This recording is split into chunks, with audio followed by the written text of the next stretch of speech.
Have you ever gotten caught up in the hype train for a piece of gear that you thought was going to change your game for the better? I mean, that was me with the Focus Pro. What's going on, guys? I'm Yeshaya, this is FireFace Films, and today we're talking about my experience with the DJI Focus Pro. But before we do, make sure you drop a like, get subscribed, and click that bell to get notified when we post. Alright, on with the show. So, as you might have cottoned on from the video title, I did not have a good time with the DJI Focus Pro, and it mainly boils down to three things: calibration issues, other kind of general issues, and then one massive deal-breaking flaw. So let's get started with calibration issues, and I'd say the first massive kind of big deal is just that, like, the calibration would never actually remember itself after a day. Like, I would calibrate the lens, calibrate the system, put it right here, roll some stuff, and it was fine, and then come back to it a day later, nothing moved and nothing changed, and then it would forget itself. And that happened constantly. No matter how many times I tried it, I could never trust it on a professional job because I would calibrate it the night before with all the lenses, get it set, and then all of a sudden it would be forgotten. No matter how many times I adjust the flange, this, that, and the other, it would not work, and that was very frustrating. And then I also have to say that the calibration accuracy is subject to change depending on if you're using any rear-mounted ND solution, as evidenced by using FX6 here. One of the times I did a calibration on this, I did it with the ND enabled, and then at some point I took the ND off, and all of a sudden the calibration is off because the actual focal plane changed at the back end. So if you're using anything like a rear-mounted PL adapter, rear-mounted EF ND adapter, stuff like that, you're gonna run into issues, especially if you want to calibrate for having it in or not. Unless it comes with some type of clear element in the back that stays there when you're doing that calibration, it's something to consider, and it's really frustrating. I gotta say though, if you're constantly switching between camera systems with this, you can forget about it being an easy system to use, as you're gonna constantly have to recalibrate all of your lenses to accommodate the change in flange distance between every camera you're using. As, say you're using this on a native EF camera, and that's a flange of like 44 some odd millimeters, and you take it to a Sony E lens, which I can't remember the number, but I think it's somewhere between like 19 to 17 millimeter flange distance. I'll put it right down here just to make sure. But the point is, when you're using camera systems that have those different changes in flange, simply changing the flange was never enough, because I've tried it multiple times between the FX6, the XH2S, the Pocket 4K, which we'll get to that.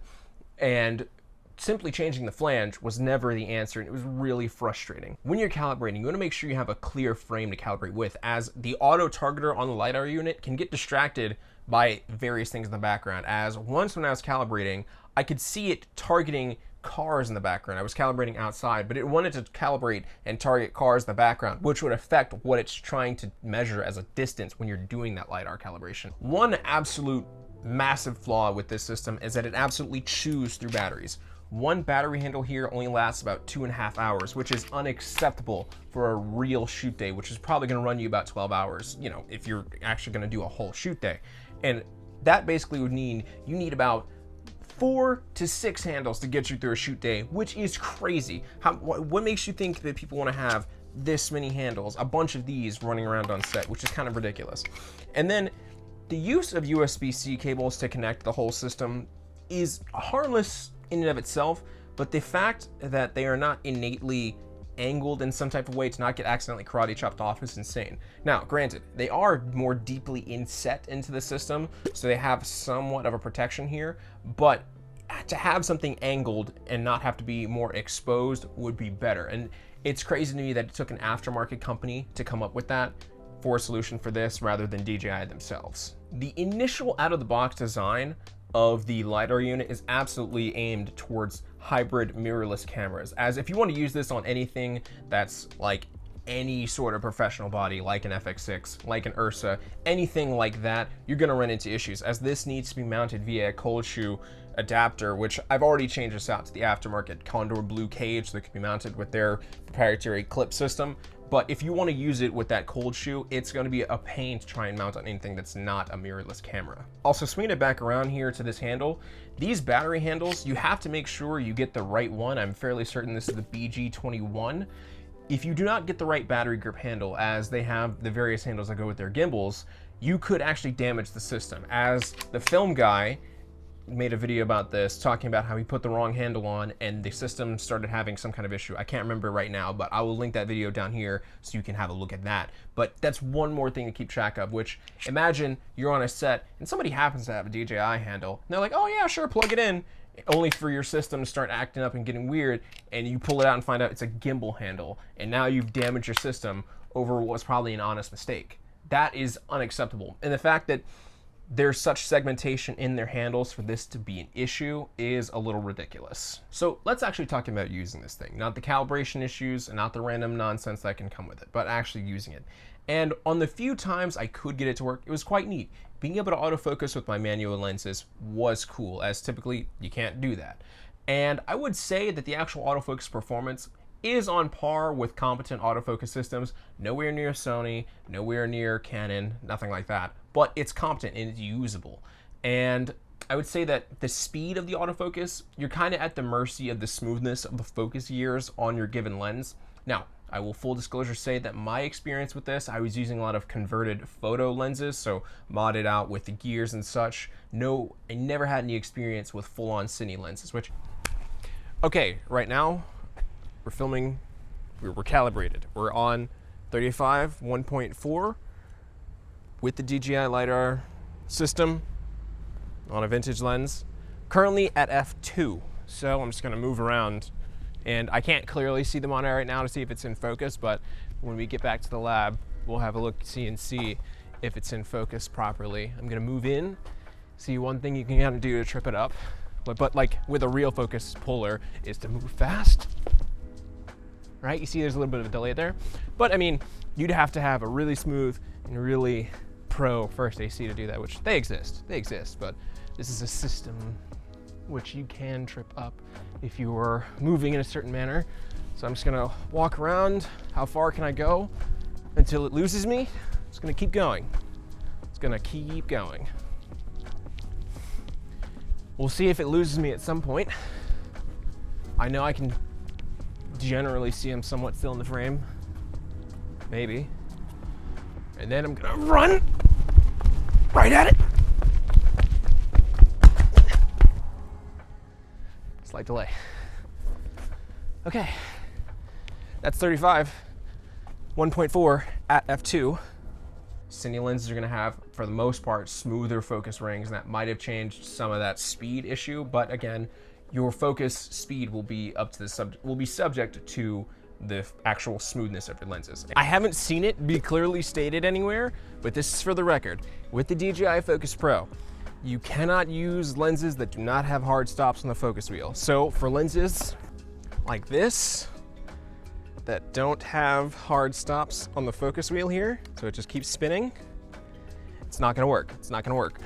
And also with zoom lenses, unless you have a parafocal zoom, don't even think about it, because as you zoom and things, the focus plane slightly shifts, it's not gonna work. So I don't have any parafocal zooms to try this with, but yeah, if you're not using a parafocal zoom, the DJI Focus Pro is not gonna cut it for you. And if you have lenses that do not have hard stop focus wheels, also not gonna work for you. One question that I kind of pondered, and somebody please answer this for me in the comment section below, is the low torque was already more than enough for like moving this lens's gears, but using medium or high seemed like a lot. So what circumstance would you ever need to go to medium high with something like this? Because that kind of torque power is insane. You could push a lot with that motor. I also found that trying to swap between autofocus targets via the handle was either very hard or nearly impossible. I know there's a way to do it because I've seen other people do it, but the system itself does not provide some kind of clear way to do that, and I think that's a little annoying because you can't just tap the target on the handle to auto swap between targets like you could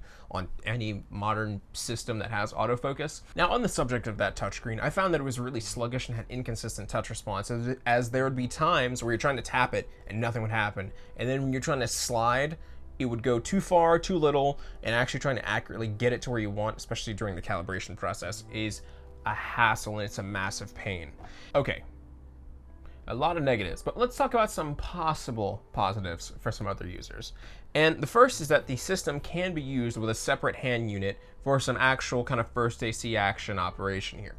And I think that is a compelling idea, as if you're using it in the wider DJI transmission system, so you're using their monitor, using the transmission, wireless receiver, and transmitter, in addition to the Focus Pro and the hand unit, when you're actually looking at that monitor, it will show you the focus data that correlates with what you calibrated, if it actually works, and you have a much easier time of pulling focus, which is a fascinating concept, but it requires a very deep investment to the DJI ecosystem, which, on top of this system already being $1,000 plus $900 for that focus handle, plus I think $1,200 or more for DJI's focus, for DJI's transmission system. I had the actual price right here. In addition to their monitor, it is a very, very deep investment into DJI's ecosystem for focus pulling, which isn't quite really worth it, especially if you're going to be a first AC, because you're probably going to want something that's more universal and also doesn't have as many quirks to deal with. Now, we've talked about a number of issues with this system, but this is one that I find can be a massive,